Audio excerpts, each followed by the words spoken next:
আসসালামু আলাইকুম। Channel I সংবাদে আমন্ত্রণ জানাচ্ছি আমি ফারজানা করিম। বিস্তারিত সংবাদে শুরুতেই জানিয়ে দিচ্ছি ফ্রেশ সংবাদ শিরোনামগুলো। 17 ফেব্রুয়ারি একাদশ জাতীয় সংসদের সংরক্ষিত নারী আসনের তফসিল, উপজেলা পরিষদ নির্বাচনে হবে মার্চে। প্রধানমন্ত্রীর সংলাপ শুধু শুভেচ্ছা বিনিময় বললেন কাদের, আলোচ্য বিষয় জেনে অংশ নেওয়ার সিদ্ধান্ত জানালেন ফখরুল।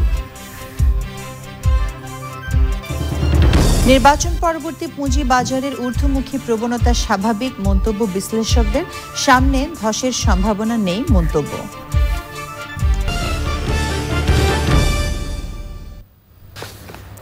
সংবাদ শিরোনামগুলো জানাচ্ছিলাম। এখনকার এই সংবাদ আয়োজন একই সঙ্গে চ্যানেল আই অনলাইনের লাইভ টিভি এবং চ্যানেল আই অনলাইনের ভেরিফাইড ফেসবুক পেজও সরাসরি প্রচার হচ্ছে।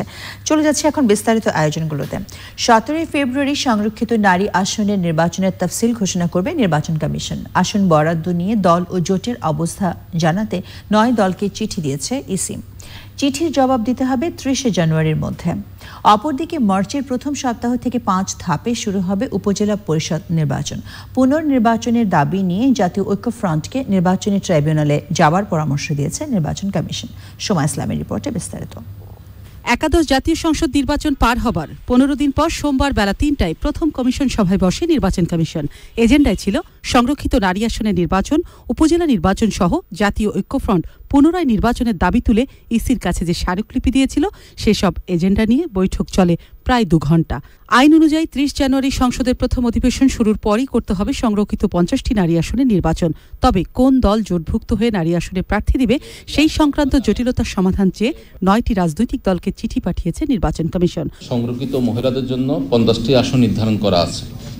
সেই হিসাবে আমরা যারা রাজনৈতিক দল আছেন তাদেরকে আমরা চিঠি দিয়ে অবহিত করব যে তাদের মহিলা আসনে নির্বাচনের জন্য অন্য কোনো রাজনৈতিক দলের সাথে তারা জোট করবেন কিনা না এককভাবে সিদ্ধান্ত দেবেন সেটা আমাদেরকে অবহিত করার জন্য আমরা চিঠি প্রদান করব। 12 ফেব্রুয়ারির মধ্যে আমরা একটা ভোটার তালিকা প্রণয়ন করব। ভোটার তালিকা প্রণয়ন করার পরে 17 ফেব্রুয়ারি এই 50টি আসনের মহিলা সংসদ সদস্য নির্বাচনের জন্য তফসিল ঘোষণা করা হবে 17 ফেব্রুয়ারি। মার্চের প্রথম সপ্তাহ থেকে শুরু হচ্ছে মেয়াদ পার হয়ে যাওয়া উপজেলা পরিষদ নির্বাচন। প্রতিটি সদর উপজেলায় ইভিএম পদ্ধতিতে ভোট করার সিদ্ধান্ত নিয়েছে ইসি।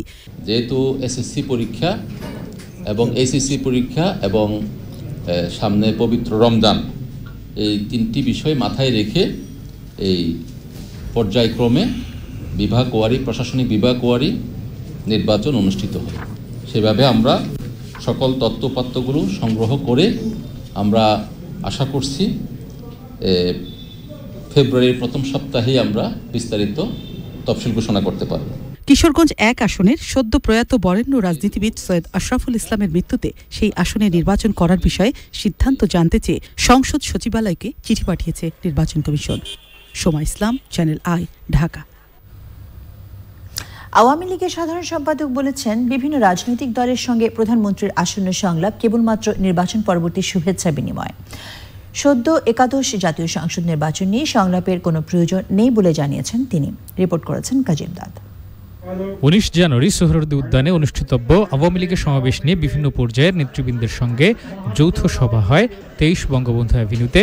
সভা শেষে আওয়ামী লীগের সাধারণ সম্পাদক বলেন, বড় জয়ের প্রাপ্তি আচার আচরণেও প্রমাণ করতে হবে। মহাসমাবেশের দিনকে ঘিরে নানা দিক নির্দেশনা দেন নেতাকর্মীদের। আপনারা ঢাক, ডোল, ব্যানার, ফেস্টুন নেবেন, কিন্তু সভাস্থলে নেবেন না।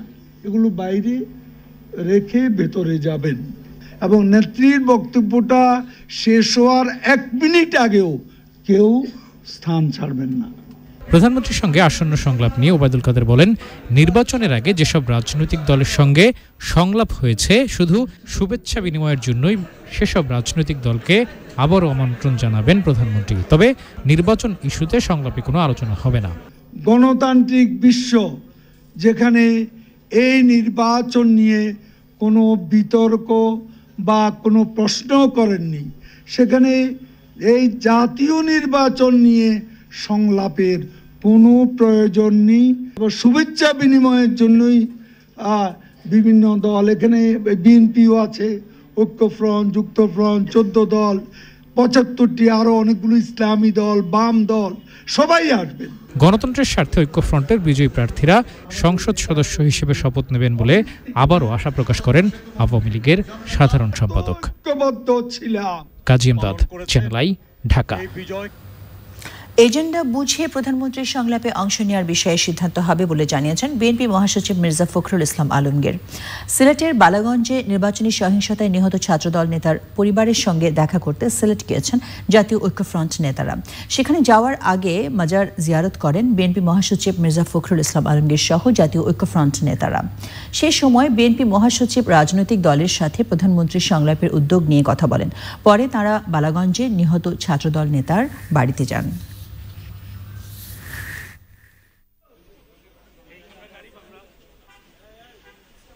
আপনার এই সংলাপ যদি গতবারের মতো সংলাপ হয় তাহলে সেই সংলাপ কখনোই অর্থবহ হবে না। আর তাছাড়া সংলাপের এজেন্ডাটা কি, উনি যে সংলাপের কথা বলছেন সেটা এজেন্ডা কি?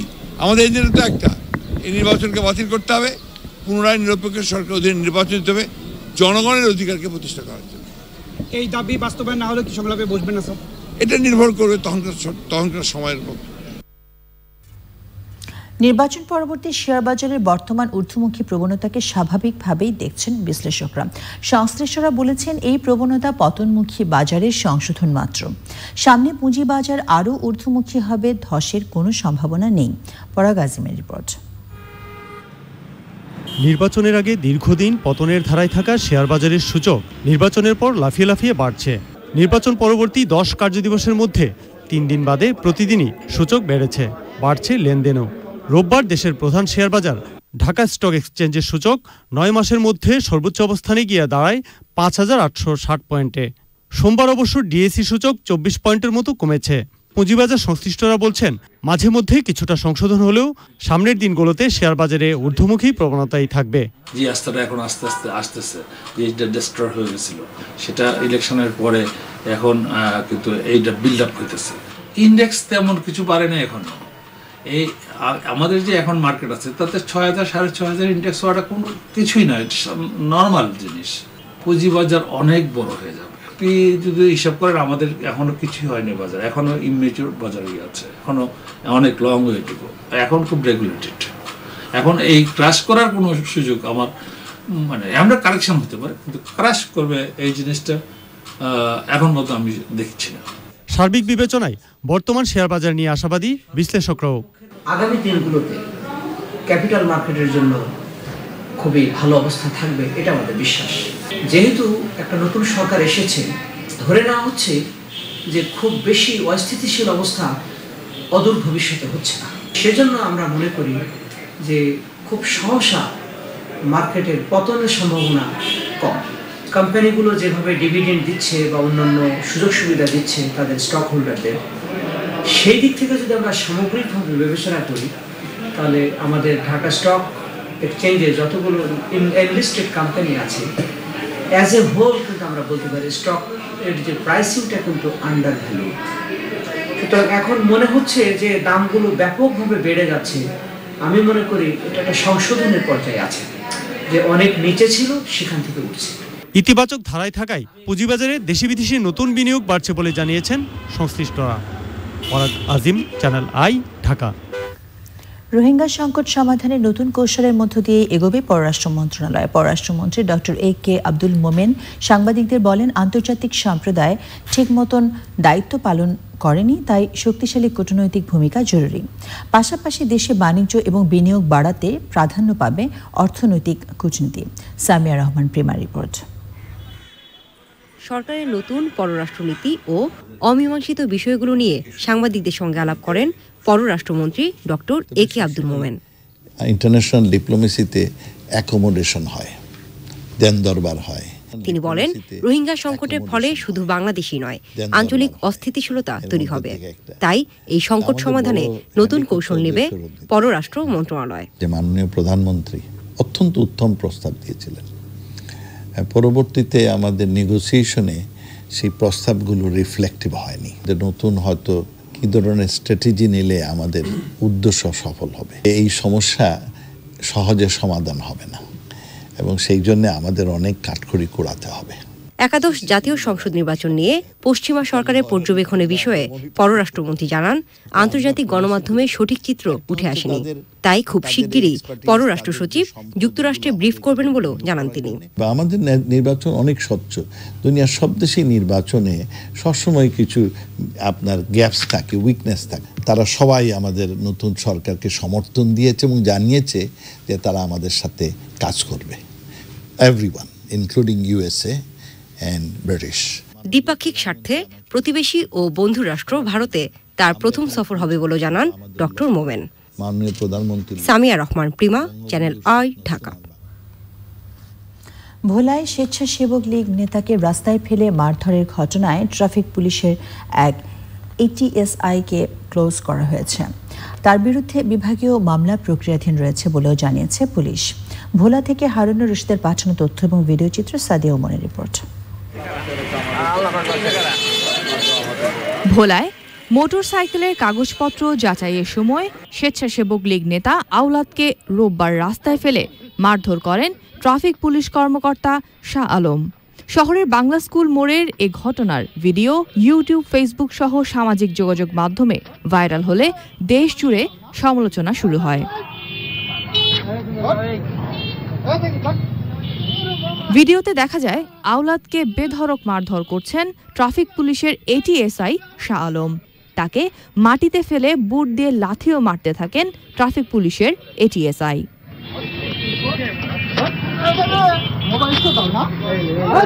ঘটনার প্রতিবাদ জানিয়ে অভিযুক্ত এটিএসআই শাহ আলমের বিচার দাবি করেন বোরহানুদ্দিন উপজেলা আওয়ামী লীগ ও স্বেচ্ছাসেবক লীগের নেতারা। তবে পুলিশ বলছে এটি একটি ভুল বোঝাবুঝি মাত্র। থানায় সমঝোতায় আওলাদের বড় ভাই বাশার হাওলাদারের কাছ থেকে মুচলেকা নেওয়া হয়। এমন ঘটনা আর হবে না বলে আশ্বস্ত করেন পুলিশও। Sadia Omar, channel I. গণমাধ্যমের স্বাধীনতা অক্ষুণ্ণ রাখতে যা দরকার বর্তমান সরকার সব করবে বলেছেন তথ্যমন্ত্রী হাসান মাহমুদ। জাতীয় প্রেস ক্লাবের নতুন কমিটি এবং বিএফইউজে ও ডিইউজের সাংবাদিক নেতাদের সঙ্গে মতবিনিময়ে মন্ত্রী বলেন, নির্দিষ্ট সময়ের মধ্যে নবম ওয়েজ বোর্ডের গেজেট প্রকাশ করা হবে। জান্নাতুল বাকিয়া, কেকার রিপোর্ট। দায়িত্ব নেয়ার পর জাতীয় প্রেস ক্লাবের নতুন ব্যবস্থাপনা কমিটির সাথে মতবিনিময় করেন তথ্যমন্ত্রী হাসান মাহমুদ। জাতীয় প্রেস ক্লাব নেতারা ভয়ভীতির ঊর্ধ্বে থেকে সাংবাদিকতা করার প্রয়োজনীয়তার কথা তুলে ধরেন। আমরা মুক্ত স্বাধীন সংবাদপত্র চাই, এটা যেমন সত্য কথা, ঠিক তেমনি আমরা দায়িত্বশীল সংবাদপত্র দেখতে চাই। সাংবাদিকদের সঙ্গে আপনি সবসময় কাজ করেছেন এবং ভবিষ্যতেও করবেন, সেই আশা আমরা সাংবাদিকরা করি। তথ্যমন্ত্রী বলেন, গণমাধ্যম কর্মী আইন প্রণয়নের পাশাপাশি ইলেকট্রনিক মাধ্যমের সাংবাদিকদের জন্য আলাদা ওয়েজ বোর্ড গঠন এখন সময়ের দাবি। আর নবম ওয়েজ বোর্ড নিয়ে আমি নিচে একটু আগে কথা বলেছি যে 28 তারিখের মধ্যে গেজেট হওয়া প্রয়োজন। সেই লক্ষ্যে আপনাদের এখান থেকে মন্ত্রণালয়ে যাব, আমি আলাপ আলোচনা করব কি করা যায়। আর আমি ব্যক্তিগতভাবে যেটি মনে করি যে ওয়েজ বোর্ডের শুরু যখন হয় তখন তো ইলেকট্রনিক মিডিয়া ছিল না, সেজন্য এটা অন্তর্ভুক্ত হয়নি। কিন্তু আজকের বাস্তবতায় তো ইলেকট্রনিক মিডিয়া আছে, সুতরাং এটি আমি মনে করি যে এটাও ওয়েজ বোর্ডের মধ্যে আসা প্রয়োজন। তথ্যমন্ত্রী বর্তমান সরকারকে গণমাধ্যম বান্ধব হিসেবে উল্লেখ করে বলেন, সাংবাদিকদের পেশাগত চ্যালেঞ্জ মোকাবেলায় সহায়তা, আবাসন ব্যবস্থা এবং জাতীয় প্রেস ক্লাবের বহুতল ভবন নির্মাণ সহ বিভিন্ন কর্মসূচি সরকার গুরুত্বের সাথে নিয়েছে। আর গণমাধ্যম কর্মী আইন সেটি আইন মন্ত্রণালয়ে আছে, আমি সকালে খবর নিয়েছি আইন মন্ত্রণালয়ে আছে। সেটি আরেকটি বৈঠক হতে হবে আইন মন্ত্রণালয়, তথ্য মন্ত্রণালয় এবং শ্রম মন্ত্রণালয়, এই 3 মন্ত্রণালয়ের সমন্বয়ে একটি সভা হওয়ার পর সেটি আরও একটু এগোবে। সুতরাং এই কাজগুলো করার ক্ষেত্রে আপনাদের সহায়তা চাই। এর আগে বাংলাদেশ ফেডারেল সাংবাদিক ইউনিয়ন বিএফইউজে এবং ঢাকা সাংবাদিক ইউনিয়ন ডিইউজের নেতারা তথ্যমন্ত্রীকে অভিনন্দন জানান। গণমাধ্যমের বিভিন্ন চ্যালেঞ্জ তুলে ধরে সমাধানের জন্য তথ্যমন্ত্রীর ভূমিকার আহ্বান জানান তারা। এটি এই সময়সীমার মধ্যে করার জন্য যা যা করণীয়, চ্যানেল আই। বিজয় 52 থেকে 71 নবপর্যায়ে এই স্লোগানকে থিম হিসেবে রেখে প্রস্তুতি শুরু হয়েছে অমর 21 গ্রন্থমেলার। মেলাকে আরও আকর্ষণীয় করার উদ্যোগের পাশাপাশি গত বছরের তুলনায় স্টল সংখ্যাও বাড়ানো হয়েছে বলে জানালেন কর্তৃপক্ষ। পাঠকদের চলাচল এবং নিরাপত্তার জন্য সম্প্রসারিত করা হচ্ছে মেলা প্রাঙ্গণও। আরও জানাচ্ছেন লায়লা নওশীন। বছর ঘুরে আবারও ঢাকার বাতাসে ভাসছে বইমেলার ঘ্রাণ। বাংলা একাডেমি প্রাঙ্গণ ও সোহরাওয়ার্দী উদ্যানে প্রস্তুতি চলছে লেখক, পাঠক ও প্রকাশকদের জন্য আকাঙ্ক্ষিত অমর 21 বইমেলার। গত মাসে অনলাইনে মেলায় স্টল বরাদ্দের কাজটি সম্পন্ন করেছে বাংলা একাডেমি। গতবারের তুলনায় এবারে বইমেলায় বেশি সংখ্যক স্টল রাখা হয়েছে বলে জানালেন কর্তৃপক্ষ। 19টি নতুন প্রতিষ্ঠানকে আমরা স্টল দিচ্ছি, নতুন এবং পুরনো যারা ছিলেন সব মিলে এবার 2 অঙ্গন মিলে প্রায় 500 প্রতিষ্ঠান এবং 650 ইউনিট বাংলা একাডেমি সহ 24টি প্যাভিলিয়ন মেলায় থাকবে। 20 সালে আমাদের জাতির পিতার জন্মশতবর্ষ এবং 2021 সালে আমাদের স্বাধীনতার 50 বছর পূর্তি। এই উপলক্ষে আমরা এই 19 সালে এই দুইটি বড় ঘটনাকে উদযাপন করার জন্য আমরা প্রস্তুতিমূলক কাজ করছি এবারে গ্রন্থমেলায়। অন্যবারের তুলনায় মেলা প্রাঙ্গণকে আরো নান্দনিক করে সাজাতে গঠন করা হয়েছে বিশেষ কমিটি। 52 থেকে 71-এর চেতনাকে সামনে রেখে এবারে বইমেলার অংশ হিসেবে রাখা হয়েছে স্বাধীনতা স্তম্ভকে। আমাদের মেলার থিম বিজয় 52 থেকে 71 নবপর্যায়ে। সেটাকে প্রতিভাত করার জন্য সারা মেলায় আমরা থিমেটিক যে কাজটা করতে চাই সেটা হলো আমাদের 52 ভাষা শহীদদেরকে প্রতিফলিত করা, পাশাপাশি 71-এর মুক্তিযুদ্ধকে এর সঙ্গে সমন্বিত করা। এবার কাজ করছেন ইনামুল কবির নির্ঝর স্থপতি, তারই পরিকল্পনায় আমরা ওই মাঠটি সাজিয়েছি এবং এদের একটা টিম আছে এবং এই টিম পুরোপুরিভাবে মেলার সৌন্দর্য থেকে শুরু করে স্বাচ্ছন্দ্য এবং অন্যান্য উপকরণ যেগুলো আছে সেগুলো দেখবে। নিরাপত্তার জন্য পরিপূর্ণ ব্যবস্থার পাশাপাশি নজর রাখা হবে পাঠকদের সুবিধার বিষয়টিও। আগামী 21শে জানুয়ারি লটারির মাধ্যমে স্টল নির্ধারণ করা হবে বলে জানালেন কর্তৃপক্ষ। Laila Nowshin, channel I, Dhaka.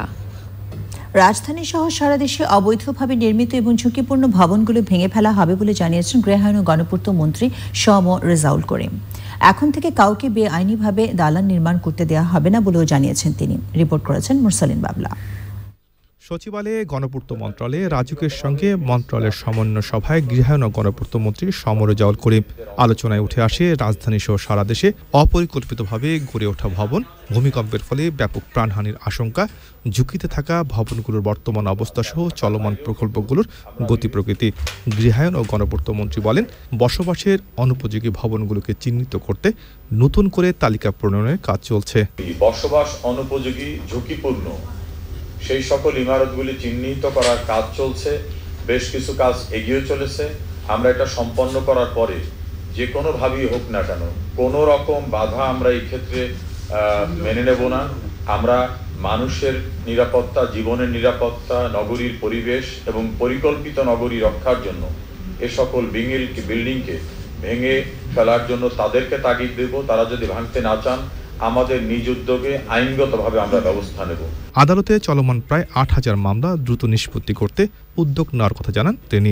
প্রায় ৮,০০০ মামলা আছে, সেই মামলাগুলোকেও দ্রুত কিভাবে নিষ্পত্তি করা যায় সে ব্যাপারে আমরা পদক্ষেপ নেব। ইতিমধ্যে আমরা রাজুকে বসেছি, গতকাল রাজুকে বৈঠক করেছি। আমি নিজে যেহেতু ল ব্যাকগ্রাউন্ড থেকে আসছি, আপনারা জানেন যে লিগ্যাল ম্যাটার্সগুলোকে সলভ করতে হবে। আমরা আইনকে ভঙ্গ করে কিছু করতে চাই না, তবে আইনের ঠুনকো অজুহাতে আবার সকল উন্নয়ন কাজ অথবা ঝুঁকিপূর্ণ কাজকে আটকে রাখা সেটাও নিশ্চয়ই হবে না। রাজুকের কর্মকাণ্ডকে আরো গতিশীল করারও তাগিদ দিয়েছেন গৃহায়ন ও গণপূর্ত মন্ত্রী। মুরসালিন বাবলা, চ্যানেল আই, ঢাকা। এবারে সামিট আন্তর্জাতিক প্রসঙ্গ।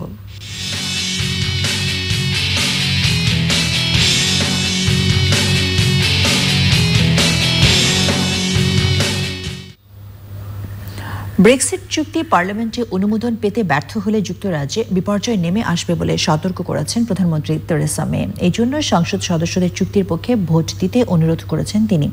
মঙ্গলবার যুক্তরাজ্যের পার্লামেন্টে ব্রেক্সিট নিয়ে ভোট হওয়ার কথা রয়েছে। গত ডিসেম্বরে ব্রেক্সিট চুক্তি নিয়ে পার্লামেন্টে ভোট হওয়ার কথা থাকলেও নিশ্চিত পরাজয়ের আশঙ্কায় ভোটের তারিখ পিছিয়ে দেন তেরেসা মে। বিরোধী লেবার পার্টি ছাড়াও মেয়ের দল কনজারভেটিভ পার্টির অনেক নেতাই ব্রেক্সিট চুক্তি নিয়ে অসন্তোষ প্রকাশ করেছেন। মঙ্গলবার হাউস অব কমন্সে এমপিদের ভোটে ব্রেক্সিট চুক্তিটি পাশ হোক বা না হোক ইইউ থেকে যুক্তরাজ্যের বেরিয়ে যাওয়ার সময়সীমা 29 মার্চ।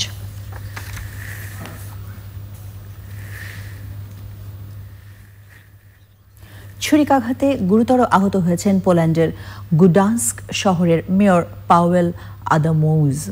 শহরে আয়োজিত দেশের সবচেয়ে বড় চ্যারিটি অনুষ্ঠানে বক্তব্য রাখার সময় মঞ্চেই হামলা হয়। 5 ঘন্টার সার্জারির পর এখন আশঙ্কাজনক অবস্থায় তার চিকিৎসা চলছে। 27 বছর বয়সী সন্দেহভাজন হামলাকারীকে আটক করেছে পুলিশ। হামলা চালানোর আগে সে চিৎকার করে বলছিল গত সরকারের আমলে তাকে অন্যায়ভাবে কারারুদ্ধ করে রাখা হয়েছিল। সেই দলই আদামোউজকে দ্বিতীয় মেয়াদে মেয়র নির্বাচনের সমর্থন জানায়। পুলিশের ধারণা প্রতিশোধ হিসেবে সে মেয়রের ওপর হামলা চালিয়েছে।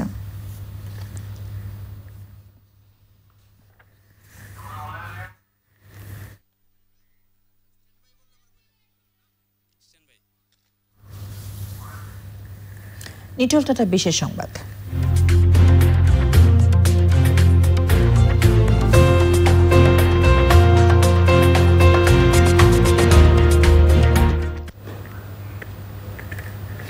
রাজধানীর পুরান ঢাকায় পৌষ সংক্রান্তিতে চলছে সাকরাইন উৎসব। পুরান ঢাকার নানা ঐতিহ্যের সমারোহ উৎসবে, সেখানে আছেন লুৎফর রহমান সোহাগ। উৎসবের খবর জানতে সরাসরি চলে যাচ্ছি সোহাগের কাছে। সোহাগ, সাকরাইন উৎসবের খবর আমাদের জানান।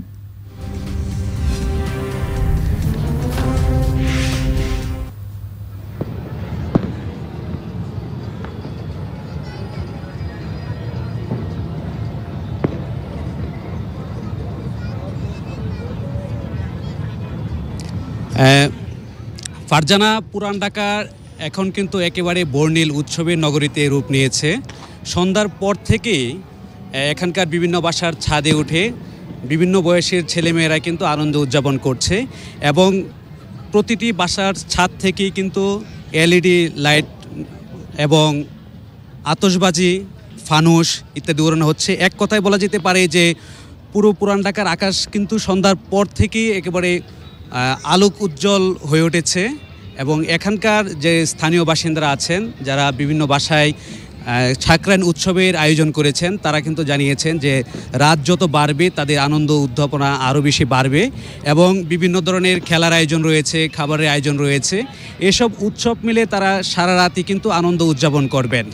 তো এখানকার স্থানীয় বাসিন্দারা ছাড়াও কিন্তু ঢাকার বিভিন্ন স্থান থেকে, গুলশান, বনানী, ধানমন্ডি থেকে অনেকে এসেছেন এবং তারা বলছেন যে 400 বছর ধরে তারা এই আনন্দ উদযাপন করছেন। বংশ পরম্পরায় তাদের যে ঐতিহ্য তারা ধরে রেখেছেন, এটিকে তারা বজায় রাখবেন এবং এই সাকরাইন উৎসবের মাধ্যমে তাদের কিন্তু একটি পারিবারিক মেলবন্ধন তৈরি হয় এবং সবারই মিলে একটা আনন্দ, ঘরোয়া পরিবেশে মিলিত হওয়া, সব কিছু মিলিয়ে তারা কিন্তু দিনটি খুব সুন্দরভাবে উদযাপন করেছেন এবং তারা চান প্রতি বছরই এই আয়োজনটি ধরে রেখে তারা তাদের ঐতিহ্যকে ধরে রাখবেন। আর এই মুহূর্তে যে পরিবেশ বিরাজ করছে পুরান ঢাকায়, দিনের চিত্রটা কিন্তু সম্পূর্ণ ভিন্ন ছিল, কারণ সারাদিনে কিন্তু এখানে ঘুড়ি উৎসব ছিল, ঘুড়ি কাটাকাটির খেলা ছিল, যেটিকে সাকরাইন উৎসবের প্রধান অনুষঙ্গ বলা হয়। তো এখানকার বাসিন্দারা বলছেন যে আগামী বছর আরও উদ্দীপনা নিয়ে তারা এই উৎসবটি আয়োজন করে যাবেন এবং এইভাবে তারা তাদের ঐতিহ্যকে ধরে রাখবেন। ফারজানা, এই ছিল আমার কাছে সর্বশেষ। ধন্যবাদ। একটি সুন্দর ঐতিহ্যবাহী উৎসব সম্পর্কে আমরা জানলাম আপনার কাছ থেকে। এবার ইসলামী ব্যাংক অর্থনীতি সংবাদ।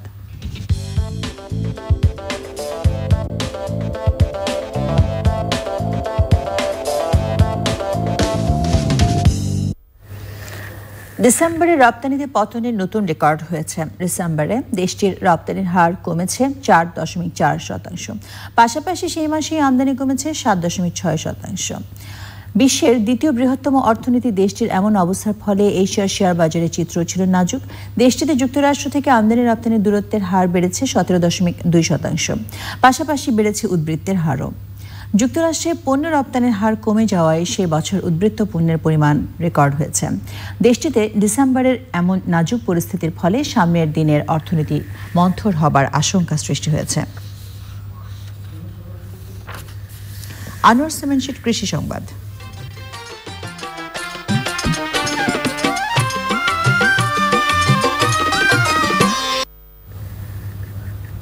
পাবনার চলন বিলে স্বল্পমেয়াদী এবং উচ্চ ফলনশীল বাড়ি 14 সরিষার আবাদ জনপ্রিয় হয়ে উঠছে। চলতি বছরে সরিষার ফলন লক্ষ্য ছাড়িয়ে যাওয়ার আশা করছেন কৃষি বিভাগ। পাবনা থেকে আক্তারুজ্জামান আক্তারের রিপোর্টে বিস্তারিত। জেলা কৃষি সম্প্রসারণ অধিদপ্তরের হিসেবে গত বছর জেলায় 25,987 হেক্টর জমিতে সরিষা আবাদ করে 31,840 মেট্রিক টন ফলন পাওয়া গেছে। এবছর 29,555 হেক্টর জমিতে আবাদ হয়েছে। এর মধ্যে বাড়ি 14 সরিষা আবাদ করা হয়েছে 9,025 হেক্টর জমিতে। এবার 38,087 মেট্রিক টন সরিষা উৎপাদন লক্ষ্য নির্ধারণ করা হয়েছে। স্বাভাবিকভাবে কৃষক এই জাতটাকে ভালোভাবে গ্রহণ করেছে এবং আমাদের এবারও আমরা প্রায় 40টি প্রদর্শনীর মাধ্যমে আমরা এই বাড়ি 14 সরিষাটা এই এলাকায় সম্প্রসারণ করেছি। কৃষক বাড়ি 14 সরিষা চাষে আগ্রহী হওয়ায় এবছর সরিষার আবাদ লক্ষ্য ছাড়িয়ে যাবে আশা করছে কৃষি বিভাগ। আমরা সকলকে উদ্বুদ্ধ করার চেষ্টা করতেছি যে আমরা বাড়ি শস্য আবাদ করে পরবর্তীতে বোরো ধান এবং 29 মানে দীর্ঘমেয়াদী যে বোরো ধান সেটা আবাদ করতে পারবে এবং তার ফলন ভালোভাবে পাওয়া যায়। বাড়ি 14 সরিষা আবাদ করে সন্তুষ্ট চলন বিলের কৃষক। 80-85 দিন লাগে এই শস্য তোলার পর আমরা বোরো ধান ইরি ধান আবাদ করি, 29 ধান আবাদ করি। এখানে 29 ধান তোলার পর আমন ধান বুনি। বাড়ির শস্য মানে আবাদ খুব ভালো ফলন হয়, 5-6 মণ বিঘে হয়। বাড়ি সরিষার চাষ আরো বিস্তৃত করতে ও কৃষককে উদ্বুদ্ধ করতে বাঘলবাড়ি গ্রামে মাঠ দিবস হয়েছে। এতে স্থানীয় শতাধিক কৃষক অংশ নেয়। Aktaruzzaman Akhtar, Channel I, Pabna. এখন দেখবেন প্রকৃতি সংবাদ।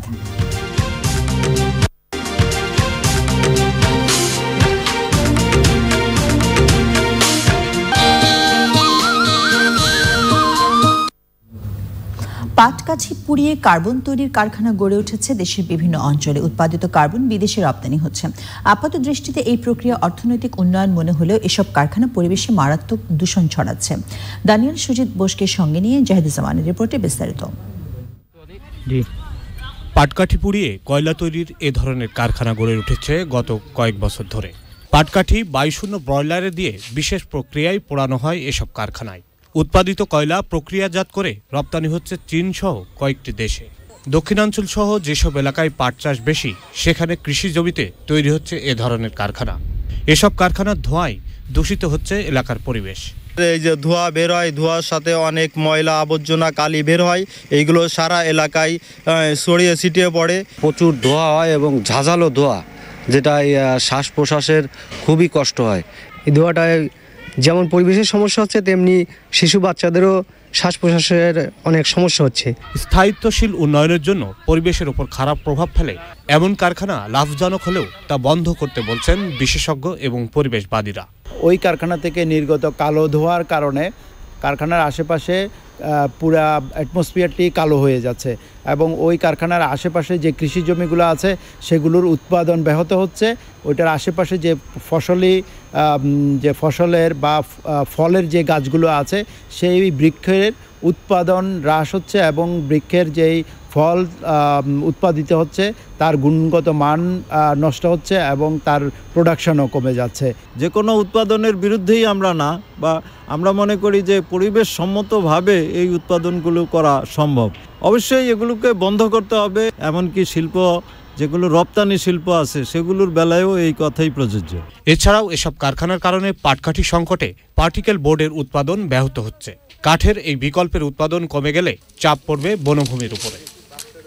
Zahiduzzaman, channel I, Dhaka. এবারে পপুলার লাইফ ইন্স্যুরেন্স বাণিজ্য সংবাদে যাচ্ছি।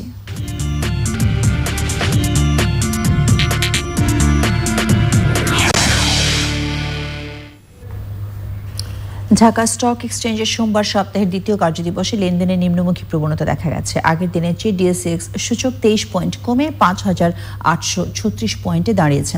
কমেছে অধিকাংশ কোম্পানির শেয়ারের দাম। হাত বদল হয়েছে 345টি কোম্পানির 1,146 কোটি 32 লাখ টাকার শেয়ার ও মিউচুয়াল ফান্ড, যা আগের কার্যদিবসের চেয়ে 172 কোটি 38 লাখ টাকা বেশি। এর মধ্যে দাম বেড়েছে 122টির, কমেছে 202টির এবং অপরিবর্তিত রয়েছে 21টি কোম্পানির শেয়ারের দাম। অনুষ্ঠিত হল সপ্তদশ ঢাকা আন্তর্জাতিক চলচ্চিত্র উৎসবের দেশ বিদেশের নির্মাতা, প্রযোজক, পরিবেশকদের সম্মেলন ওয়েস্ট মিট ওয়েস্ট। যেখানে বাংলাদেশের নির্মাতারা বিশ্ব দরবারে বাংলা চলচ্চিত্র প্রচার ও প্রসার নিয়ে আলোচনা করেন। বিদেশি দেশের নির্মাতারা জানান, মানসম্পন্ন নির্মাণ হলে অবশ্যই বাংলাদেশের চলচ্চিত্র প্রসারে কাজ করবেন তারা। জাকিয়া হিমের রিপোর্ট। একটি দেশের পরিচয় বিশ্বব্যাপী ছড়িয়ে দিতে সবচেয়ে বড় মাধ্যম হিসেবে কাজ করে চলচ্চিত্র। তবে বাইরের দেশে বাংলাদেশের চলচ্চিত্র প্রদর্শনে প্রায় কারিগরি, সংস্কৃতি কিংবা ধর্মীয়ভাবে প্রতিবন্ধকতার মুখোমুখি হতে হয় নির্মাতাদের। তাই কিভাবে দেশের চলচ্চিত্রকে বিশ্বব্যাপী ছড়িয়ে দেয়া যায়, নতুন নির্মাতারা কিভাবে প্রযোজক পেতে পারেন, এমনই সব তথ্য উঠে এসেছে সপ্তদশ ঢাকা আন্তর্জাতিক চলচ্চিত্র উৎসবের নির্মাতাদের নিয়ে প্রথম আয়োজন ওয়েস্ট মিট ইস্ট। দেশীয় নির্মাতারা প্রত্যাশা করেন, এই সম্মেলনের মাধ্যমে বিদেশি প্রতিনিধিদের কাছে বাংলাদেশের চলচ্চিত্রের বিশ্বায়নে নতুন পরিসীমা যোগ হবে। এটার অর্থকরী দিক আছে, আর একটা হচ্ছে এটার ফিলোসফিক্যাল দিক আছে, যে আমরা আমাদের দেশের ভাবমূর্তিকে সুন্দরভাবে বাইরে তুলে ধরবো, বা আমরা যে ভালো ছবি নির্মাণ করতে পারি সেটাও প্রমাণ করতে পারবো। ফাইন্যান্সারের ক্ষেত্রে বা ছবি ডিস্ট্রিবিউশনের ক্ষেত্রে বা ছবি বানানোর লগ্নিকারী খোঁজার ক্ষেত্রে কিংবা তাদের বানানো ছবি বাইরে প্রদর্শনের ক্ষেত্রে ফেস্টিভ্যালগুলোতে এটা একটা সুযোগ তৈরি হল। আজকে আলোচনা হলো, কালকে কোনো রেজাল্ট দেখবেন না, কিন্তু এটা একটা সুদূর প্রসারী ইম্প্যাক্ট আসে সিনেমা আন্ডারস্ট্যান্ডিংয়ে এবং সিনেমার অ্যাপ্রিসিয়েশনের ক্ষেত্রেও। বিদেশি নির্মাতারা জানালেন, ভালো গল্প, চিত্রনাট্য কিংবা চলচ্চিত্র হলে বাংলাদেশি চলচ্চিত্র তৈরি, প্রচার প্রসারে আগ্রহী তারাও। ভালো স্ক্রিপ্ট বা চিত্রনাট্য পেলে অবশ্যই বাংলাদেশি নির্মাতাদের সাথে কাজ করতে চাই, এবং আমি মনে করি এই উৎসবটি যুগোপযোগী। চীনের বিভিন্ন প্রযোজকদের কাছে আমি শুধু ভালো কন্টেন্ট উপস্থাপন করি, সেক্ষেত্রে যে কোনো দেশের মানসম্পন্ন নির্মাণ প্রচারে আমি পাশে আছি। আয়োজকরা জানান, প্রত্যাশার চাইতে বেশি ফলপ্রসূ আলোচনা হয়েছে সম্মেলনে। ফার্স্ট লেভেলে আলোচনার জন্য যতটুকু দরকার, যেহেতু আমরা এটা কন্টিনিউ করব, নেক্সট ইয়ার আমরা এটা করব, তো স্পেসিফিক এই কারণেই হয়তো কিছু লোককে আমরা ইনভাইট করব। 9 দিনব্যাপী চলচ্চিত্র উৎসবটি শেষ হবে 18 জানুয়ারি। Zakia Himu, channel I, Dhaka. আইন শৃঙ্খলা নিয়ন্ত্রণ এবং উন্নয়নে গাইবান্ধা শহরকে ক্লোজড সার্কিট ক্যামেরায় আওতায় আনা হয়েছে। শহরে অপরাধ নিয়ন্ত্রণ, ট্রাফিক ব্যবস্থাপনা এবং গুরুত্বপূর্ণ স্থানগুলো নজরদারির আওতায় আনতেই এই পদক্ষেপ। সিসি ক্যামেরার ফলে শহরে অপরাধ কমেছে। গাইবান্ধা থেকে ফারুক হোসেনের তথ্য এবং ভিডিও চিত্র নিয়ে মুশাহিদ রানীর রিপোর্ট। গাইবান্ধা শহরের বাস টার্মিনাল, রেল স্টেশন সহ সড়কের গুরুত্বপূর্ণ জায়গায় 140টি সিসি ক্যামেরা স্থাপন করা হয়েছে। পুলিশ সুপার কার্যালয়ের কন্ট্রোল রুম থেকে এগুলো নিয়ন্ত্রণ করা হচ্ছে। সরকারি বেসরকারি প্রতিষ্ঠান, ব্যাংক, বিমা সহ বিভিন্ন বাসাবাড়িতে সিসি ক্যামেরা লাগানো হয়েছে। সরকারি এবং ব্যক্তিগতভাবে এসব সিসি ক্যামেরা লাগানোয় শহরে আগের চেয়ে অপরাধ প্রবণতা কমেছে। সিসি ক্যামেরা লাগানোর পর আমার পাহারাদারও লাগে না, এবং এটা আমার 24 আওয়ার্স আমার সুন্দরভাবে এটাকে আমরা পাহারা দিচ্ছে। বাসাটা সেফটি রাখার জন্য সিসি ক্যামেরা লাগানো হচ্ছে। আগে আমার বাসা চুরি হইতো, আমি এটা খরচ দিতে আমার সুবিধা হচ্ছে।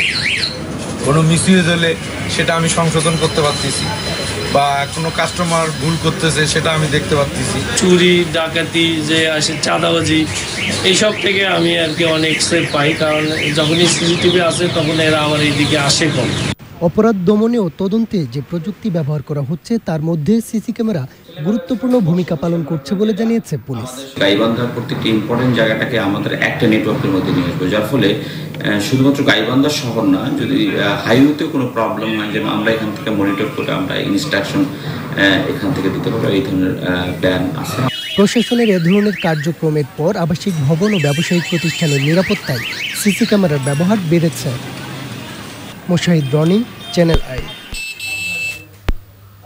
বাংলাদেশের পথ শিশুদের আর্থিক সহযোগিতার পাশাপাশি অটিস্টিক শিশুদের আর্থিক সহযোগিতা দেবে কানাডার ক্যালগারির নাট্য সংগঠন মুক্ত বিহঙ্গ। এই উপলক্ষে ক্যালগারির বাংলাদেশ সেন্টারে সেমিনার হয়েছে। কানাডার প্রতিনিধি আহসান রাজীব বুলবুলের রিপোর্ট।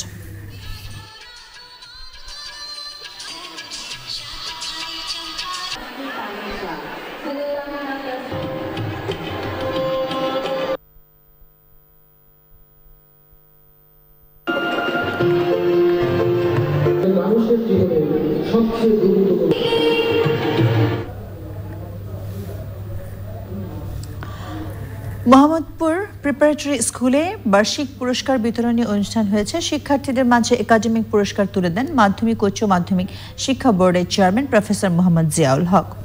অনুষ্ঠানে উপস্থিত ছিলেন প্রিপারেটরি স্কুলের গভর্নিং বোর্ডের চেয়ারম্যান প্রফেসর ডক্টর ম তামিম এবং প্রতিষ্ঠানের প্রধান অধ্যক্ষ বেলায়েত হোসেন। পুরস্কার বিতরণী অনুষ্ঠান শেষে শিক্ষার্থীদের মনোজ্ঞ সাংস্কৃতিক অনুষ্ঠান উপভোগ করেন অতিথিরা।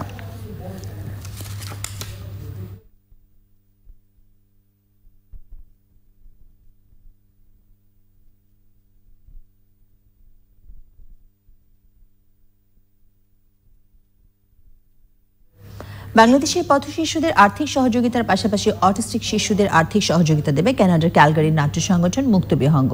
এই উপলক্ষে ক্যালগারির বাংলাদেশ সেন্টারে সেমিনার হয়েছে। কানাডার প্রতিনিধি আহসান রাজি বুলবুলের রিপোর্টটি দেখুন। মানব সেবার প্রত্যয় নিয়ে ক্যালগারির একদল বাংলাদেশি তরুণ মুক্ত বিহঙ্গ নামে থিয়েটারের মাধ্যমে প্রতি বছর নতুন প্রযোজনা মঞ্চায়ন করে আসছে। এ থেকে পাওয়া অর্থ বাংলাদেশে মায়ের আঁচল নামে পথশিশুদের আশ্রয় কেন্দ্রে দেয়া হয়। এবছর তাদের প্রযোজনা ফ্রান্স কাফকার মেটামরফোসিস গল্প অবলম্বনে অসীম দাসের সম্পাদনায় অমৃতের সন্ধানে। প্রবাস জীবনের এত শত ব্যস্ততার মাঝেও আমাদের এই অগ্রযাত্রা অব্যাহত থাকবে। বাংলাদেশ সুখী ও সমৃদ্ধশালী হয়ে উঠুক, এটাই আমাদের প্রত্যাশা। সংগঠনটির সাথে ক্যালগারির অটিজম সোসাইটিও যোগ দেয়। মুক্ত বিহঙ্গ এরই মধ্যে তাদের কার্যক্রমের স্বীকৃতি হিসেবে আলবার্টা প্রফেশনাল থিয়েটারের মর্যাদা পেয়েছে। অটিজম যেহেতু পার্মানেন্ট এবং এর কোনো বিজ্ঞানসম্মত সঠিক ট্রিটমেন্ট প্রসিডিওর নেই, তাই প্রত্যেকটি অভিভাবক যেন ভালোবাসা ও ধৈর্য নিয়ে তাদের সন্তানদের বড় করেন। ফ্রান্স কাফকার মেটামরফোসিস অবলম্বনে এবং অসীম দাসের সম্পাদনায় অমৃতের সন্ধান। এবং এই নাটকের টিকিট বিক্রি থেকে আমরা যে অর্থ পাবো সেটা ঢাকায় অবস্থিত অটিজম সেন্টারকে আমরা কন্ট্রিবিউট করব। Autism Calgary is an organization that is dedicated to providing resources for families and for individuals living on the spectrum. Would like help that way. So please do look at our website. এই প্রযোজনা মঞ্চায়ন থেকে সকল অর্থ Bangladesh autism সেন্টারকে দেয়া হবে। Autism রোগের কারণ বা প্রতিকার এখন পর্যন্ত চিকিৎসা বিজ্ঞান নিশ্চিতভাবে বলে উঠতে পারেনি, তাই ভীষণভাবে দরকার সামাজিক সচেতনতার। মানসিক স্বাস্থ্য সচেতন ও সংবেদনশীল মানুষ হওয়ার লক্ষ্যে মুক্ত বিহঙ্গের এই প্রয়াস আশার আলো দেখাবে, এমনটাই মনে করেন ক্যালগারিতে বসবাসরত প্রবাসী বাংলাদেশিরা। কানাডার ক্যালগারি থেকে আহসান রাজীব বুলবুল, চ্যানেল আই, কানাডা। এখন আমাদের সঙ্গে থাকার জন্য ধন্যবাদ সবাইকে।